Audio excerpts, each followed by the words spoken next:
So, what did you all think? Right? Are we delivering on the expectation? Yeah? Good. Well, to give you a quick recap, I hope you see now that we have the right foundation. We're going to help you go faster. We're going to help you do more and give you more choice with the new storage and cloud options. It's pretty exciting. We want you to be able to run securely, modernize for efficiency, and innovate for growth. That is our promise to you. And now we're going to segue into our next segment, but I want to give you a programming note. We had such great conversations. We did not want to cut the conversations short with the customers. We're running over a little bit in time, so we're going to push lunch back to have an adequate time. So please don't leave. Enjoy the session with Jose. Lunch will be waiting for you, and then we'll kick off the breakouts as per schedule. So you'll get notifications in your apps, but just rest assured that we have enough time to enjoy the conversation with Jose and be able to get you to where you need to go for this afternoon. So with that, as we shift from the world of technology to the world at large, it's my pleasure to introduce someone who embodies purpose, resilience, and service on a global scale. He's named one of Time magazine's 100 most influential people twice. Not only is he a renowned chef, he's also an Emmy Award-winning television personality. He's a New York Times best-selling author, an educator, and an internationally recognized humanitarian who has received the Presidential Medal of Freedom for his service to the world. He owns José Andrés Group, which operates 40 restaurants in the US and beyond. And in 2010, he founded World Central Kitchen, a nonprofit organization that is first to the front lines, providing meals in response to humanitarian, climate, and community crises. Please join me in a warm welcome for the one and only Chef José Andrés. Come on out, Chef.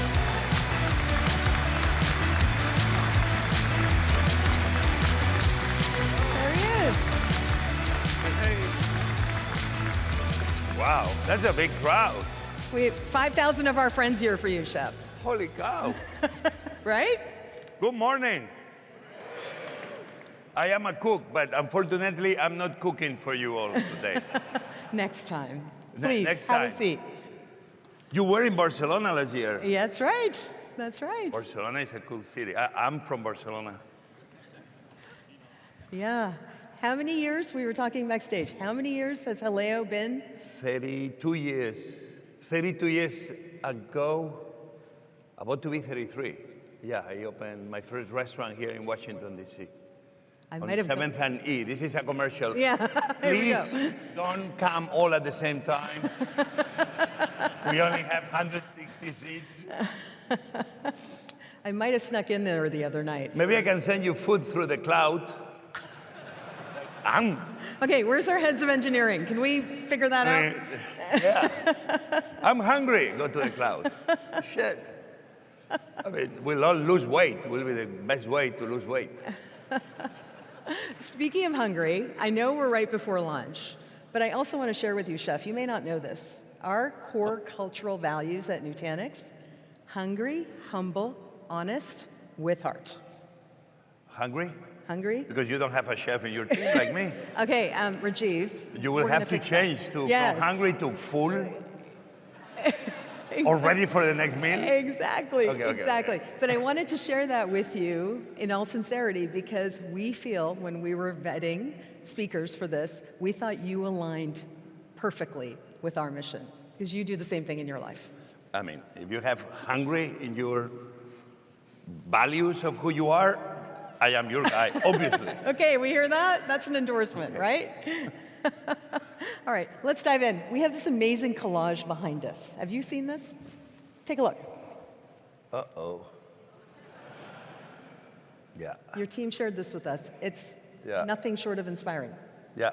No, everything is, but you know, it's TV, it's a lot of World Central Kitchen. That's Ukraine, that's Gaza.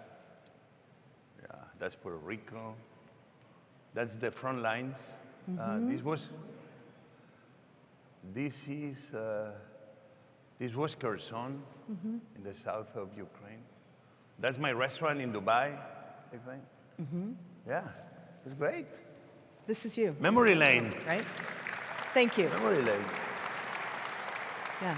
Some of my TV show, I have a TV show on NBC with Martha Stewart. You know Martha Stewart? We know Martha. Okay, imagine, right? They talk about the American dream. You see my accent, right? Now, when I say I have a TV show on NBC with Martha Stewart as co-host, it's like, what the heck? How'd that happen? So it's very cool. Watch it, Monday nights, 10 p.m. So I have to tell you.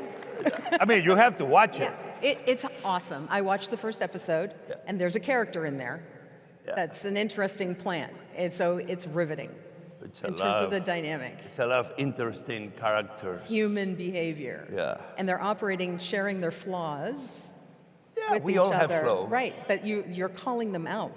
And they're exposing their flaws because you're having friends and family expose them. And then they're cooking, and their teammates are recognizing them in action, and they're trying to work on themselves while they're cooking. So there's a psychological element and there's a cooking element. It's not your average cooking show. It's investing in the betterment of each one of us, right? We may feel we are from different tribes or different teams, but then you realize that you are only as good as the people you have around us. Yeah, you look at yourself in the mirror and you will always say, but I'm better. Yeah, it's some of you that always are extraordinary above everybody else. But when we learn to realize that, yes, we can become better supporting each other and better understanding the power of we the people, we are only as good as the people we have around us. Therefore, it's in our best interest always to be investing also your time, not in you alone succeeding, but you helping everybody else around you succeed, because everybody has something magical about them that makes everybody else around them better too. Yeah. Identifying those qualities on what everybody brings to the table is what helps us really become a better team, always. Thank you. Thank you for that. Thank you. This is your leadership advice. You talk about this in your book as well, and impact. How do you think about impact? How do you quantify the level of impact you've had in the world? Well, I don't know. I'm 55. I don't know if I have any impact. By the way, the new book is called Change the Recipe. It's for sale in the stores near you. Amazon is a good place too. I think this week we are New York Times bestseller. Yeah.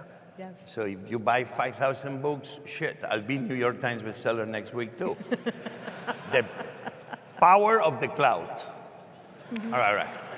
Let's keep going. Yeah. So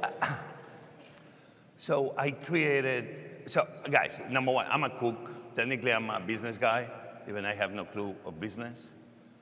I have restaurants, 41, 42 restaurants. We are opening 2 more next month. I have some TV shows, write books. And then I always realized that I'm a cook that cooks for the few. What I do in my restaurants is cooking for the few.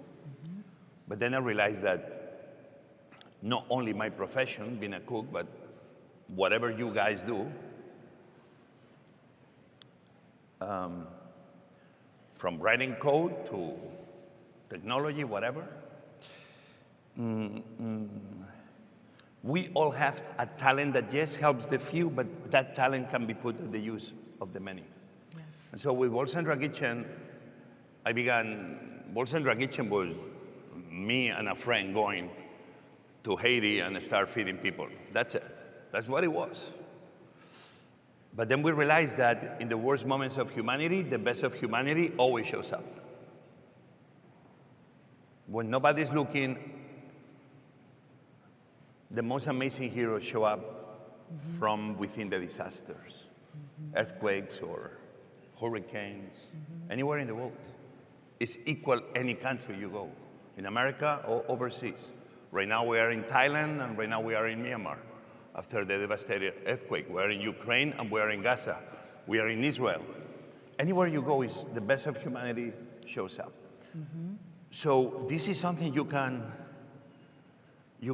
work in an organized way, or you can try to organize it a little bit to really have a real impact. Right. So in Ukraine, we've done 320 million meals, okay, 330 million meals. Incredible. But the important work is not the 300 million was like in the first year when nobody was coming to help Ukraine, we put together a team of more than 6,000, 7,000, 8,000 Ukrainians in matter of 2, 3, 4 weeks. We put together 600 restaurants. We were doing 500,000 meals a day, delivered door to door when people were moving away from the front lines of the war.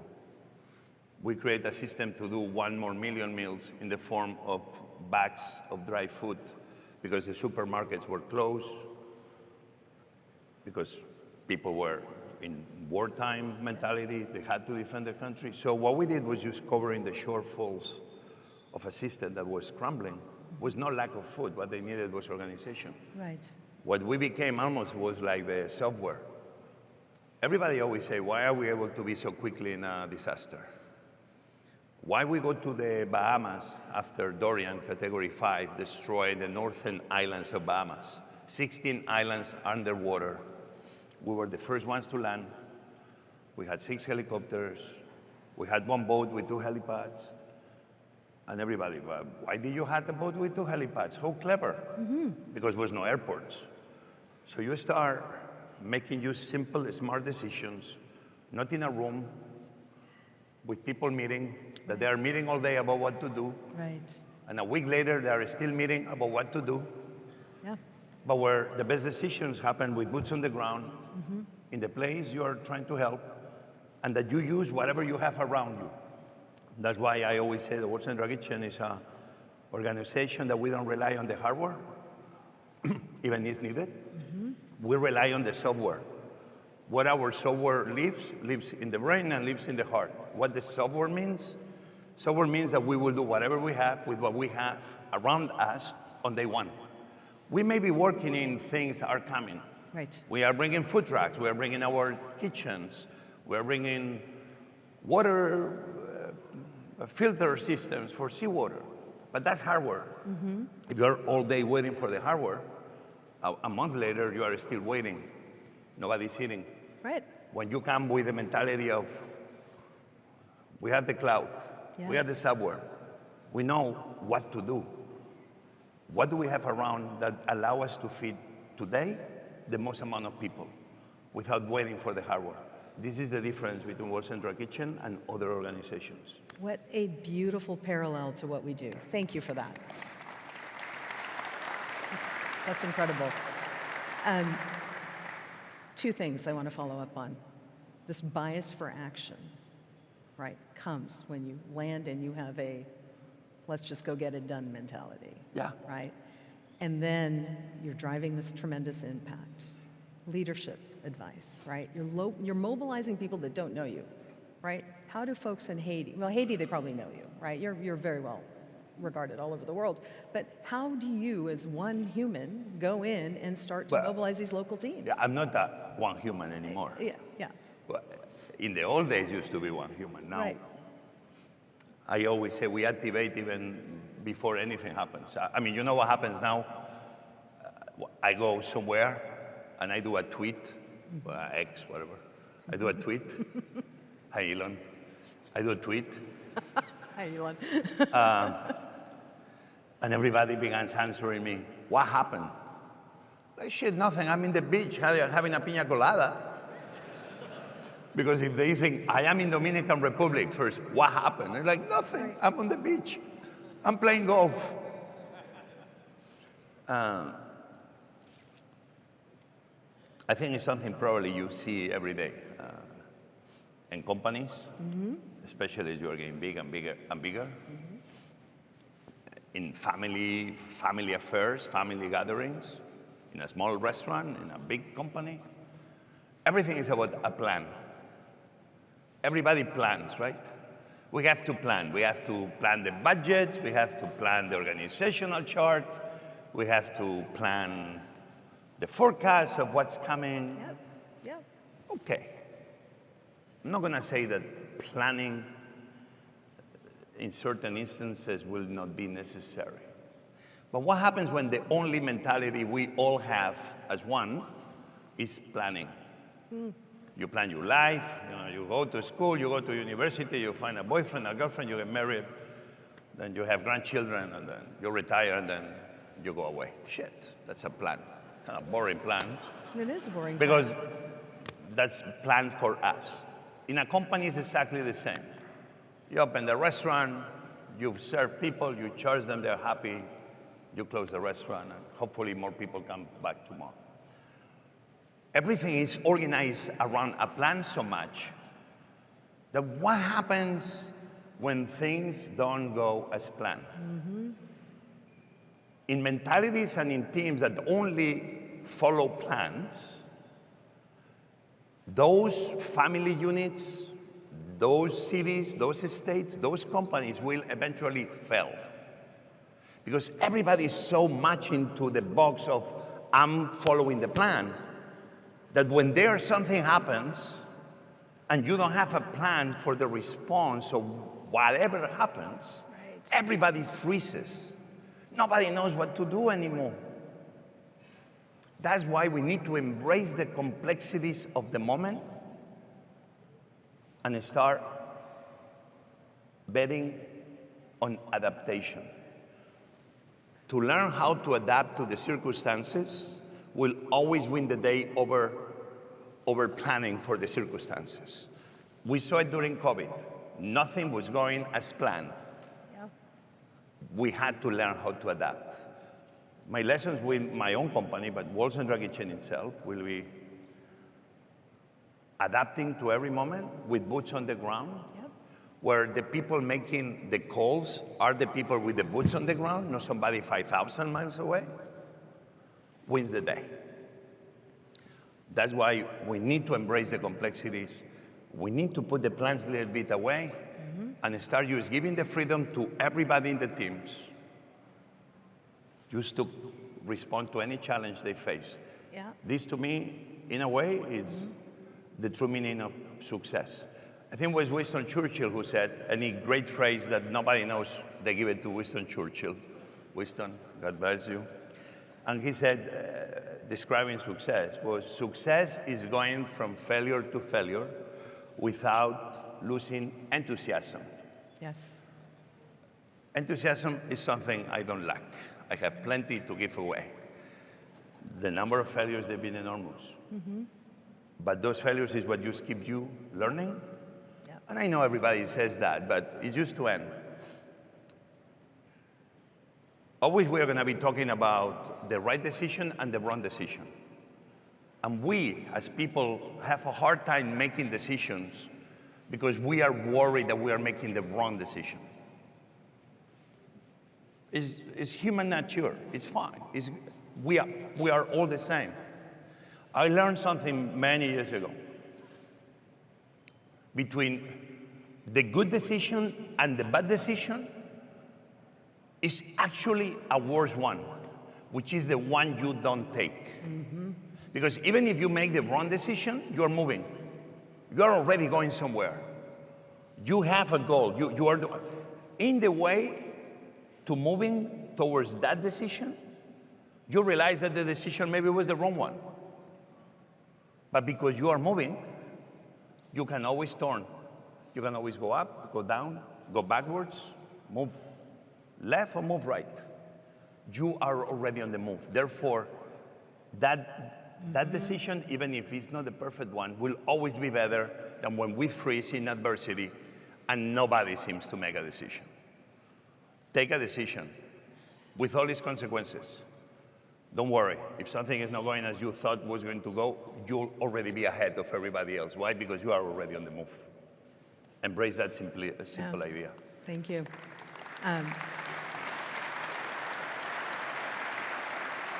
Your enthusiasm is infectious. And again, you're bringing this together in our world. We were a company that IPO'd, we were a startup, and now we're a multi-billion-dollar enterprise. And we got there through action. So it's just amazing to watch the parallels in our journeys. I want to switch gears with you a little bit and talk about inspiration. I know you've worked at MIT and Harvard, you've gone and studied and taught there. You get inspiration from artistic greats like Dave Chihuly. I was reading in your book. I did buy it with my own money, by the way, so I'm already a customer. I added to your bestseller list. You were talking about the kiwi, when your father brought home a kiwi for the first time. All inspiration. Talk to me a little bit about where do you go for inspiration and how does that drive you? Well, one of the things happens with inspiration is like if you're a doctor, you go to conferences where all the doctors go, which obviously in certain situations is the right thing to do, right? You're not gonna go to a farming conference. You're not gonna fix the heart going to a farming conference of anybody. But farmers go to farmers conference, chefs go to chefs conferences, a chef goes to the market. I'm sure obviously you go to conferences that you talk about, you know, data and technology and the cloud and AI. But I do believe it's very important that we move away ourselves from our comfort zone. Often. Still, yes, we need to go where our fellow teammates go to learn, to be inspired, to move. But it's very important that we move away often as we can from the normal world we live in. Right. In my case, was going to MIT and Harvard. I've been going to MIT and Harvard for 20, 25, 30 years. Why? Because if I want to learn about physics, or I want to learn about water surface tension, which I even have a paper that has been published in Scientific. If I want to learn about how to feed astronauts in space, you go to Harvard, you go to MIT, and you're going to be, wow. You bring something, but you learn so much. But if I want to be learning about creativity, I go to work with Del Chihuly in Seattle, which is the best glass blower artist in the world. And with him, I get inspired about how he sees art and how he blows glass that then I can use to. You see, I began moving away from my comfort zone. I stopped going to my chef's conferences. I don't go used to the market to be inspired and smell the cheese. Once you go to the market every single day, it gets boring. It's always the same cheese. In my TV shows, I fake it. Oh my God, this cheese. I'm tired of that cheese. I already know it. It's like, really?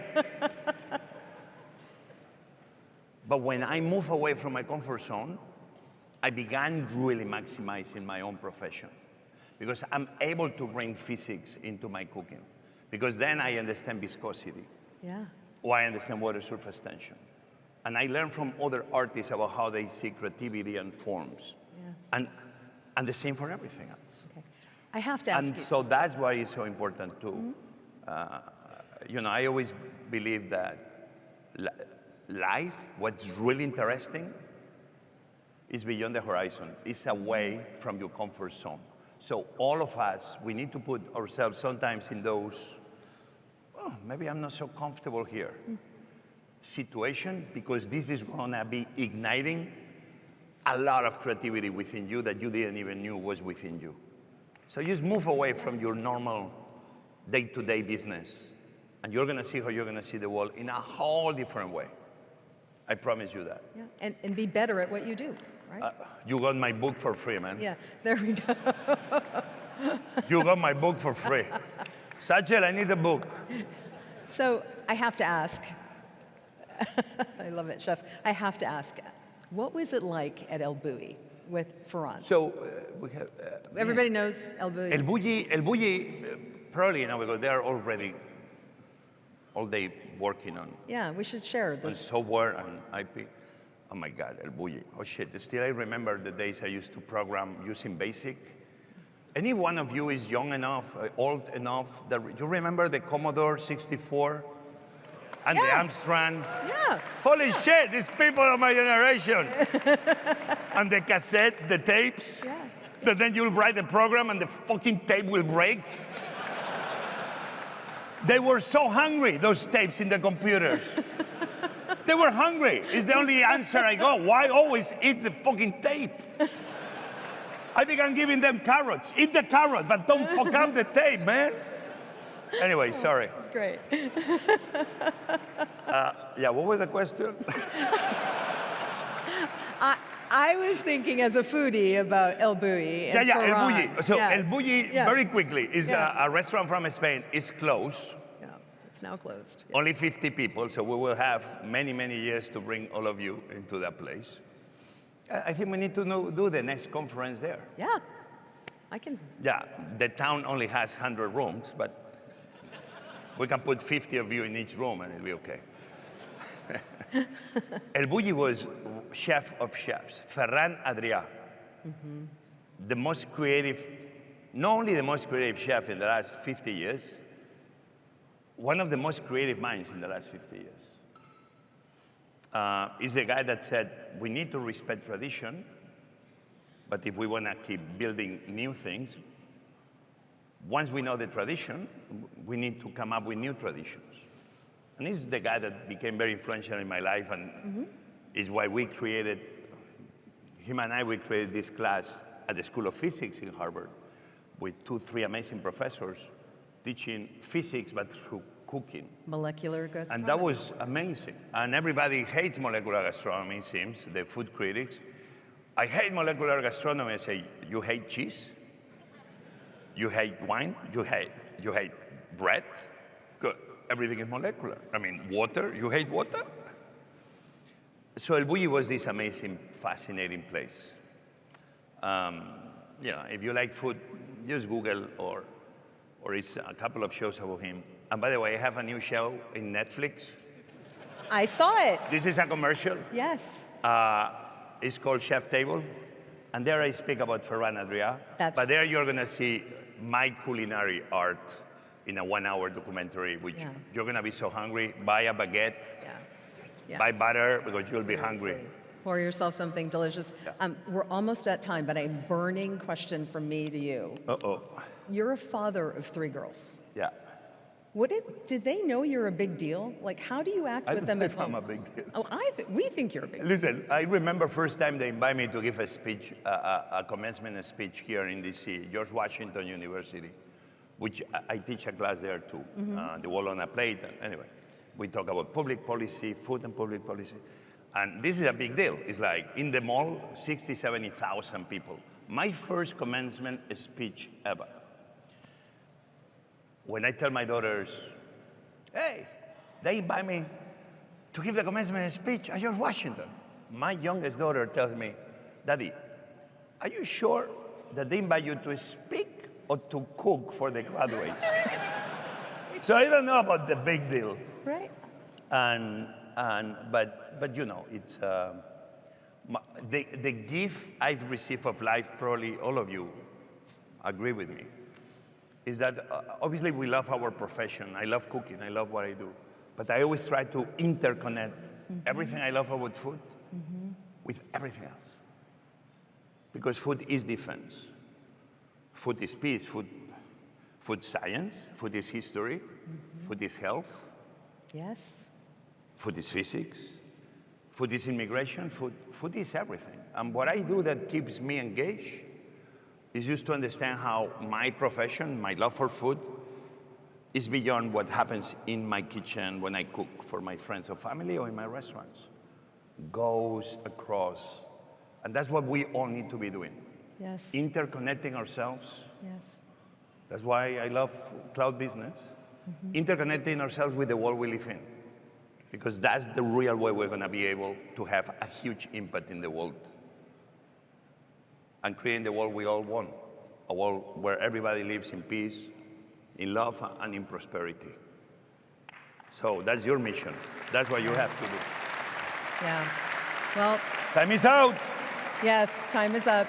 Thank you, Chef, for this inspiring talk, giving us inspiration on Food is much more than what it's on our plates. It's more than sustenance. It's a connector of people. Thank you for all the good you do in the world. You just got a phone call. Appreciate it. You got a phone call, You know who called me? John Ram. You know the golfer? Nice. You know John Ram, the golfer? He's calling me because he needs a recipe so he can improve his swim. Shit. One last thing I want to share So with you. funny. Every year at our conference, we choose a charitable organization to contribute to. So we have a slide. This year, that organization that we want to donate to, surprise, is World Central Kitchen. Thank you very much. Everybody, please pull out your phones, scan the QR code. Our goal is to raise $50,000 over the next day and a half for World Central Kitchen as a thank you for you to joining us here and sharing your inspiration and to support all the good you're doing in the world. Thank you very much. Thank you, guys. Thank you. See you next. Bye. Thank you so much. I know. This is great. Thank you.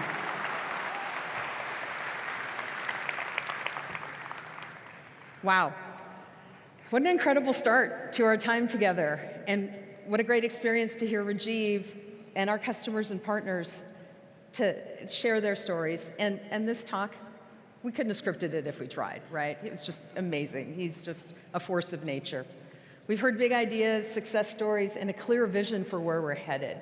So now, we're going to see you back here tomorrow morning for our tech keynotes. We're going to show you how we're making all these announcements real.